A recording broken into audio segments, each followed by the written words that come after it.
Merci d'être invité du jour sur Africa 24. Au Mali, pays d'Afrique de l'Ouest, l'arrivée des troupes africaines se poursuit progressivement pour aider le pays à recouvrer son intégrité territoriale. Monsieur Madani Tall, vous êtes économiste, vous êtes surtout le président du parti politique Avenir et Développement du Mali, l'ADM. Dites-nous quelle est la situation exacte aujourd'hui dans votre pays? La situation actuelle est quelque peu critique, mais au moins la situation se détend, parce que nous allons vers un début de solution. Il y a 8 mois déjà, nous avions fait savoir qu'il était nécessaire que la communauté internationale vienne en aide au Mali, car nous étions face à un ennemi qui était lourdement armé, surentraîné, qui a combattu au Yémen, en Palestine, dans les armées vertes de Kadhafi, et qui n'était sur le territoire malien que du fait de la guerre en Libye. Et à cette époque-là, je pense que les gens n'avaient pas encore pris la pleine mesure de ce qui se passait, que le régime précédent en France avait fait preuve pour le moins de quelques cécité. Vous parlez du régime de l'ancien président Nicolas Sarkozy. Tout à fait, qui n'avait pas pris la pleine mesure des événements. Alors nous sommes heureux, nous, Maliens, aujourd'hui, qu'avec ce changement, il y a une nouvelle ligne politique qui semble être plus réaliste et plus proche, c'est-à-dire de la crise actuelle.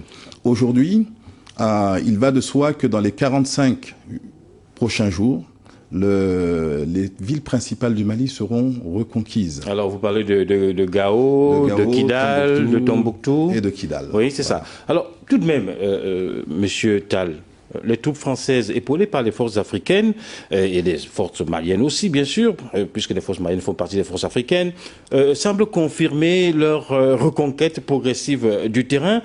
Mais la CEDEAO, lors du dernier sommet extraordinaire qu'elle a tenu à Abidjan, demande encore des moyens logistiques et financiers à l'ONU. Ça veut dire que l'Afrique n'a pas les moyens de reconquérir à elle seule le territoire malien pour que le Mali redevienne complètement indépendant? Disons que si la question était une question purement malienne, elle serait très simple.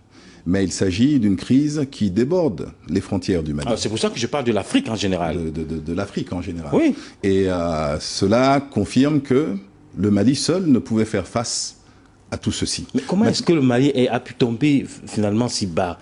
Comment est-ce que ça a pu arriver? Le Mali n'est pas tombé si bas. Il y a eu la guerre de l'Iran, de l'OTAN en Libye. Il a fallu l'Algérie, la France, l'Allemagne, que tous les acteurs, c'est-à-dire régionaux ou sous-régionaux, se mettent en branle pour que Kadhafi tombe. Et une fois Kadhafi tombé, les armées qui protégeaient Kadhafi se sont dirigés vers le Mali. Alors s'il a fallu une force de l'OTAN pour combattre ces gens-là, je ne vois pas comment le Mali seul aurait pu y faire face.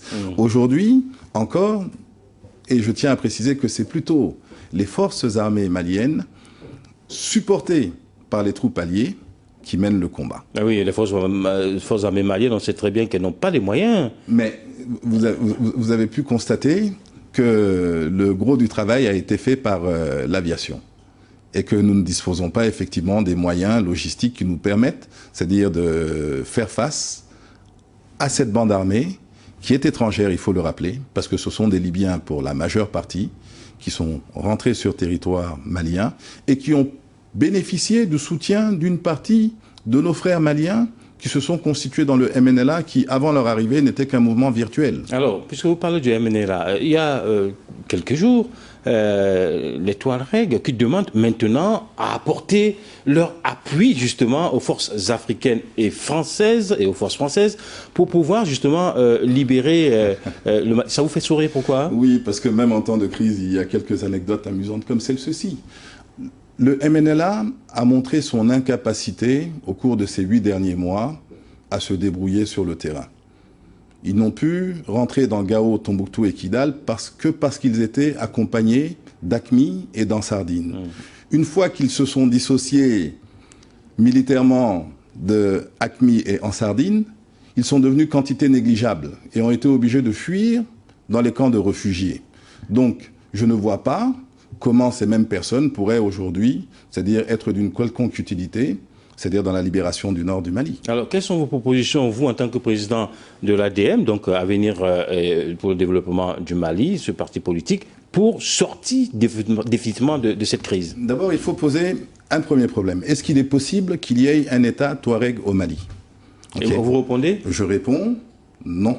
Pourquoi? Pour des raisons simples. La communauté Touareg représente au Mali 5% de la population.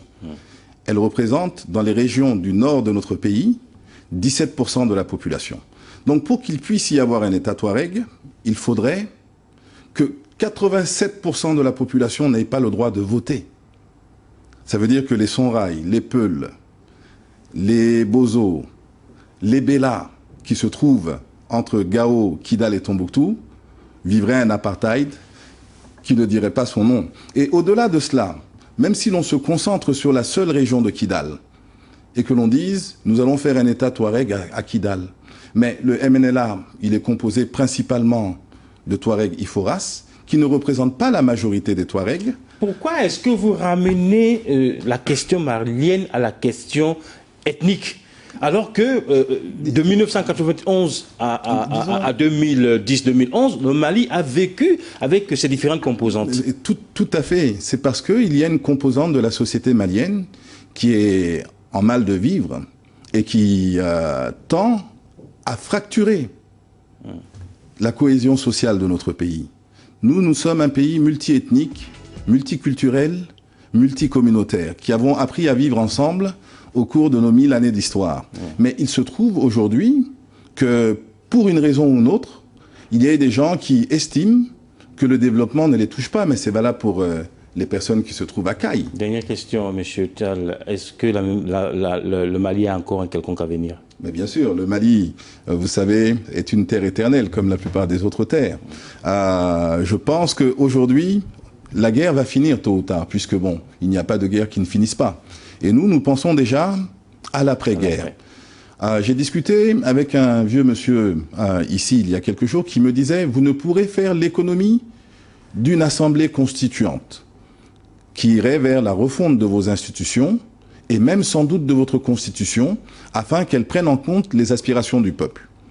Donc, je pense que déjà, dès aujourd'hui, il faut se préparer à la reconstruction d'un Mali nouveau. Monsieur Madani Tal, merci beaucoup d'avoir été notre invité du jour. Je rappelle que vous êtes économiste de formation, mais aussi président du parti Avenir et Développement du Mali, l'ADM, ce parti politique qui œuvre pour la cohésion sociale et la paix au Mali. Restez sur notre chaîne d'information continue sur Africa 24.